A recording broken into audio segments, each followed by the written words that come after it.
del día de hoy contamos con la presencia del doctor Javier Celedón, médico internista del Hospital Manolo Morales. Con él vamos a conversar sobre los tipos de atrofias musculares. ¿Cómo tratarlo? Ese es el tema del día de hoy. Bienvenido, doctor, mucho gusto. Muchas gracias. Tengan muy buenas tardes a todos. Sí, cuando nos referimos a atrofias musculares, prácticamente al estado completo muscular de las personas.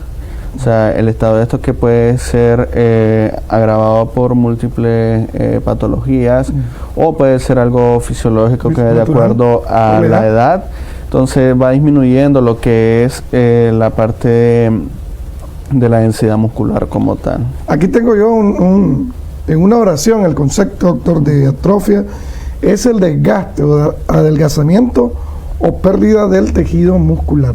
Así es.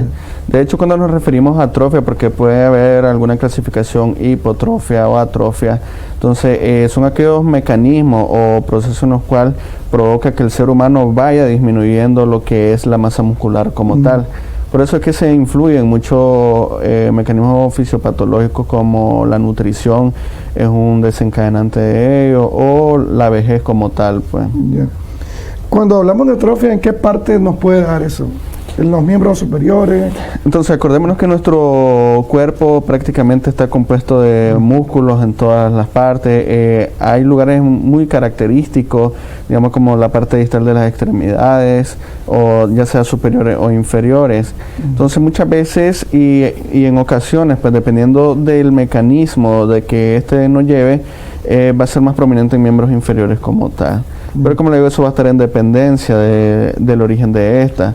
Por lo menos pacientes encamados, pacientes críticos, va a ser más notorio realmente en miembros inferiores inicialmente. Pacientes que han tenido un accidente cerebrovascular, por ejemplo. Correcto. Y están hospitalizados por varios días. Pacientes que han tenido algún evento cerebrovascular o alguna otra patología neurológica, esto conlleva encamamientos prolongados. Entonces va a haber una disminución de la masa muscular, aunque esta puede ser generalizada por el encamamiento, pero también, o sea, solo el hecho de tener un evento cerebrovascular puede predisponer, como hay una menor función de algún lado del cuerpo, entonces que esto, realmente el músculo se vaya adelgazando como tal. Ya. ¿Cuál es el origen, la causa? Ya me decía usted, algo puede ser algo natural, ya me decía también el accidente cerebrovascular o falta de movilidad. ¿Qué otra cosa lo puede estar causando la atrofia? Las causas pueden ser diversas. De hecho, podemos dividirlas en la fisiológica normal, cuando uno ya pues en la vejez se permite cierto grado de atrofia, pero igual pueden ser patológicas. Siempre que hablamos de atrofia, bueno, nos hacemos referencia a músculo. Dentro de las patológicas pueden ser un sinnúmero de causas, de estas los eventos cerebrovasculares, atrofia del paciente crítico, o sea, pacientes que han estado en UCI, o sea, su camino dentro del proceso es llegar a una atrofia muscular generalizada.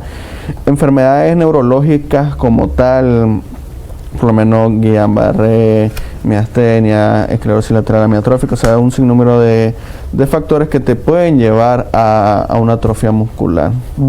Síndrome, cuando hablamos del patológico, usted decía que puede ser, por ejemplo, tengo aquí el síndrome de Cushing. ¿Cómo es eso? Bueno, el síndrome de Cushing, más que una atrofia temprana, es una atrofia tardía realmente. Entonces, el síndrome de Cushing es un síndrome de un trastorno metabólico donde hay aumento del cortisol. Entonces, los pacientes, hay un aumento como tal de lo que es las hormonas, pues que predisponen a engordarse, a trastornos metabólicos como diabetes, pero que en su finalidad, al final, esto persia la diabetes, te da algo que se llama atrofia muscular, pero ya son en estadios tardíos. Generalmente, ¿cuáles son las más frecuentes? Hablando de los tipos, tenemos aquí registrados, por ejemplo, los tipos de atrofia, la fisiológica, que es con el paso de los años, una persona que es adulta, que es permitido por el tiempo, ¿verdad?, de vivir. La patológica, que es la que me estaba comentando. Tenemos la neurogénica, pero ¿cuáles son las más comunes en nuestro país, doctor, según su experiencia? En nuestro país lo más común, bueno, se podría decir de que, hablándolo de términos fuera de lo patológico, es lo de la vejez como tal. porque ya lo patológico, pues ahí ya tendríamos que tomar en cuenta que la incidencia de las enfermedades como tal, y aparte que hablando de una parte patológica, no tiene discriminación de edad. O sea, un niño, digamos, que tuvo un retraso psicomotor va a tener una atrofia generalizada durante toda su vida, o un niño desnutrido, o un adulto que tuvo un evento cerebrovascular temprano. Entonces, si hablamos de más común o lo que más afecta, podemos decir ya la parte de la vejez. Porque también en nuestro contexto actualmente, pues los pacientes críticos por cierto tipo de enfermedades están padeciendo cierto grado de atrofia muscular. Yeah. Hablemos de la neurogénica, no hemos hablado de esa, muy importante y creo que es una de las más graves. Así es. ¿Cuáles son las causas? ¿Qué se debe? Entonces, cuando hablamos de la neurogénica es donde está involucrado la parte del nervio. Hablamos de nervios, o sea, todas las terminaciones nerviosas de nuestra médula hacia el exterior, que prácticamente son los que comandan cualquier tipo de movimiento o función muscular como tal. Y no solamente de función, sino también de nutrición. Dentro de la neurogénica podemos encontrar múltiples causas, ya les mencionaba algunas, por lo menos el Guillain-Barré, que es una enfermedad del nervio como tal, que afecta con debilidad muscular. Entonces esa debilidad muscular que te va a conllevar al tiempo, una atrofia como tal, tanto miembros superiores como inferiores. Otra es la esclerosis lateral amiotrófica, también que es neurogénica, que hay una afectación de los nervios a un solo lado dentro de eso. Y hay otros casos, como en el caso de pacientes diabéticos, que hacen algo que se denomina neuropatía diabética. Entonces la nutrición del músculo como tal se ve afectada y por ende entonces la masa muscular se va reduciendo poco a poco. Entonces cuando hablamos de neurogénica, o sea, son todas aquellas patologías que son de origen neurológico que te van a conllevar a una disminución de la masa muscular. Volviendo al tema de la atrofia fisiológica, que es por la edad, doctor, ¿a qué edad generalmente suele aparecer la atrofia, hablando de los adultos mayores? Se considera después de la tercera edad, pero hay ciertos factores que están involucrados, porque con relación a lo de la atrofia influye mucho el estado nutricional. O sea que si, digamos, puede ser un adulto joven, 50, 55 años, sobrepeso, pero con un estado nutricional disminuido como tal, entonces va a ser más notorio o más temprano la aparición de esta. Pero si es una persona, digamos, con una vida normal, que hace ejercicio, que se alimenta adecuadamente, que no tiene problemas nutricionales como tal, entonces puede llegar 70, 80 años, y es por ende que nosotros vemos señores de 80, 90 y lo miras robusto, pero de repente miras a uno de 70 que lo miras más flaquito. Entonces tiene que ver mucho con el estado nutricional durante su vida. Obviamente cuando hablamos de ejercicio, doctor, las personas ya lo asocian como el gimnasio, o como popularmente ahora le dicen los jóvenes, el gym. Le decimos los jóvenes, pues, el gym. Pero no tiene que ver con nada de eso. Es simplemente caminar. Así es, cuando hablamos de ejercicio, lógicamente todo aquello que predisponga a tu músculo a ejercer una función extra a lo que está acostumbrado. Puede ser caminar, anaeróbicos, la caminadora, la bicicleta, todo ese tipo. Nadar, de hecho, es uno de los ejercicios que tanto para nuestra función pulmonar como en general. Ya. Ahora, hablando del síntoma común de estos tipos de atrofia, doctor, ¿a qué nos referimos? ¿Hay un denominador? ¿Hay algún síntoma denominador en estos tipos de atrofia muscular? Muchas veces los pacientes lo caracterizan como una, se le llama hormigueo o parestesia, que en términos médicos el término es parestesia, pero los pacientes empiezan a sentir hormigueo, que dicen que tengo calambres en los miembros. Casi siempre inician miembros inferiores y lógicamente si ya se va haciendo un poco más grave en miembros superiores. O lo otro es que refieren que como pesado, como que no le responde. Entonces ya cuando hay una disminución de la fuerza muscular como tal, porque, o sea, hablar de fuerza muscular que nos permite hacer todos los movimientos es un conjunto que involucra nervios, músculos, articulaciones. Entonces si uno de estos falla, la manifestación de esta va a ser una disminución en la función como tal. Y se puede confundir con alguna otra patología también en la atrofia, porque hablemos usted decía ese conjunto de de cosas para hacer la movilidad de los miembros. Entonces, hablar de atrofia, digamos, no es como hablar de una patología per se, sino es como la manifestación de algo. Siempre que un paciente tiene una atrofia muscular, lo que uno tendría que ir a buscar es el origen. Porque no es decir, digamos, tengo atrofia, tengo esto, sino que uno tiene que ir a buscar la causa. Entonces, ahí hay el sinnúmero que pueden ser nutricionales, patológicos, fisiológicos, etcétera. Tiene que ver mucho el sobrepeso, doctor. Una persona que sobrepeso, como usted me estaba diciendo, la falta de nutrición, también puede ser parte de la persona que tenga sobrepeso, una persona gordita. De hecho, no tiene nada que ver. De hecho, sí tendría que ver en el sentido del estado del músculo como tal.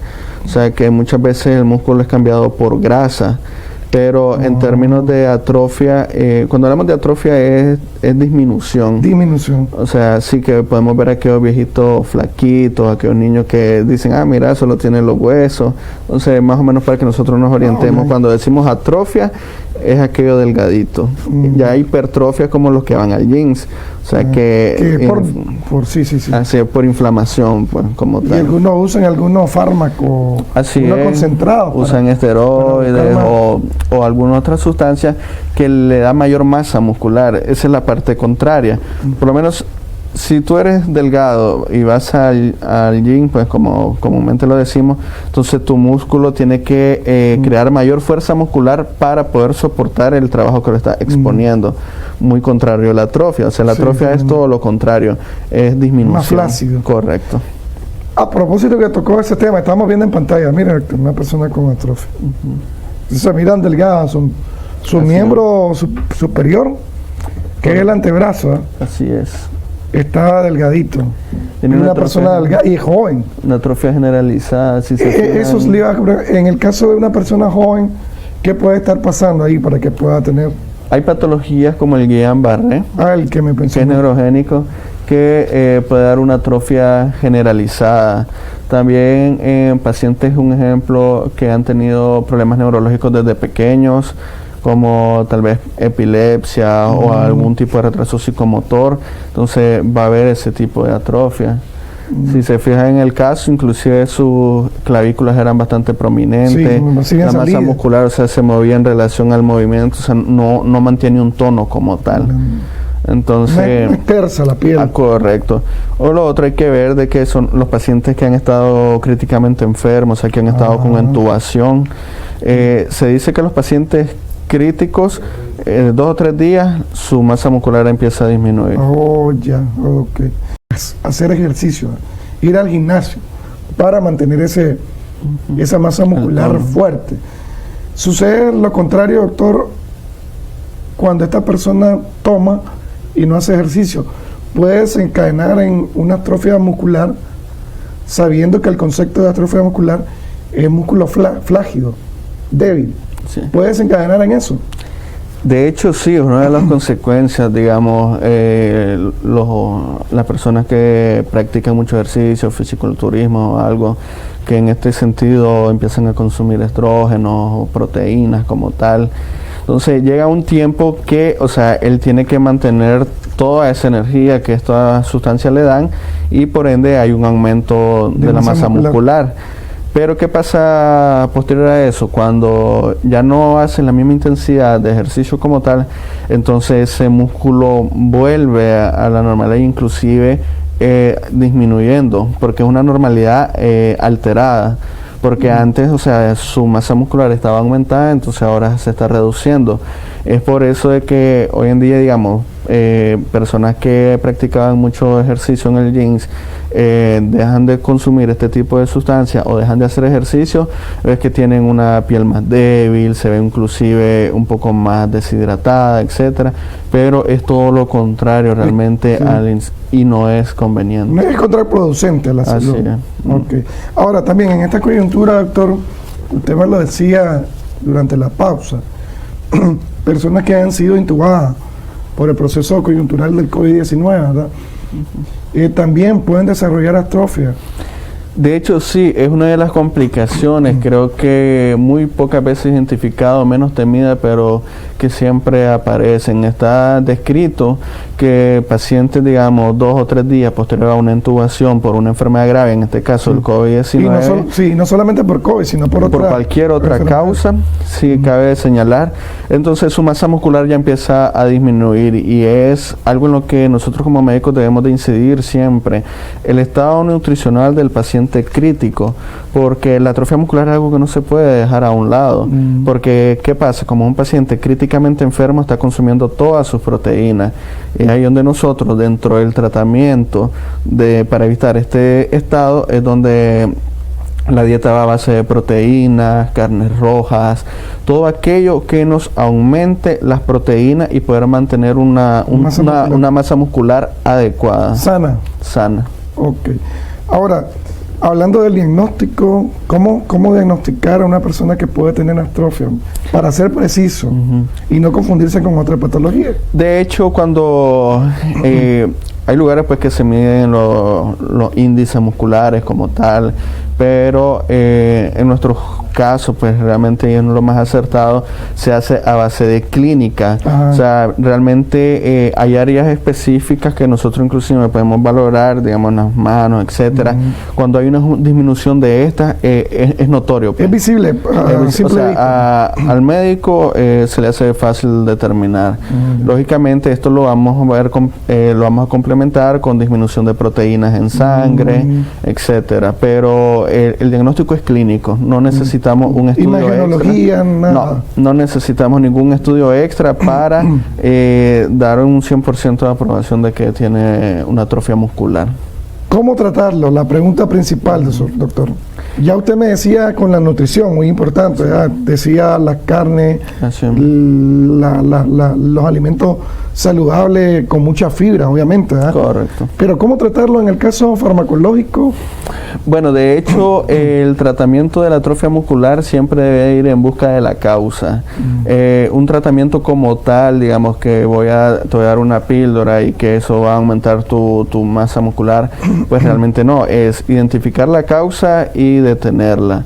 Ya otras medidas como tal es el estado nutricional, alimentación a base de proteínas, lógicamente todo aquello, huevo, correcto, carnes rojas nos ayuda bastante en este sentido, y lógicamente si tenemos una patología, una enfermedad de fondo, una vez tratando la enfermedad, entonces con el tiempo se vuelve a recuperar la masa muscular, siempre y cuando no sea crónica. Pero la mejor prevención o ayuda para la atrofia muscular siempre es en base a la nutrición. Nutrición, alimentos sanos y el ejercicio. Correcto. Ya. Precisamente, doctor, hablando de la alimentación, hay que ser enfático en la alimentación.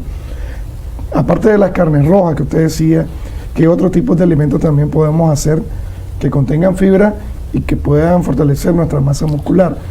Ya no hablando de la carne. Pues.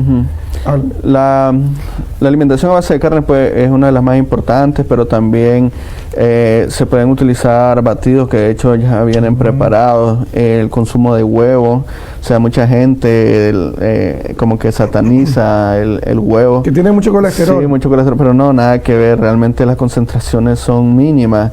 Pero en este sentido el alto contenido de proteína es bastante huevo, alto. Hay diferentes formas de hacerlo. ¿Cómo por lo general nosotros como estamos más en contacto pacientes en estado crítico, son los punches, o sea, que se hacen licuados con leche inclusive.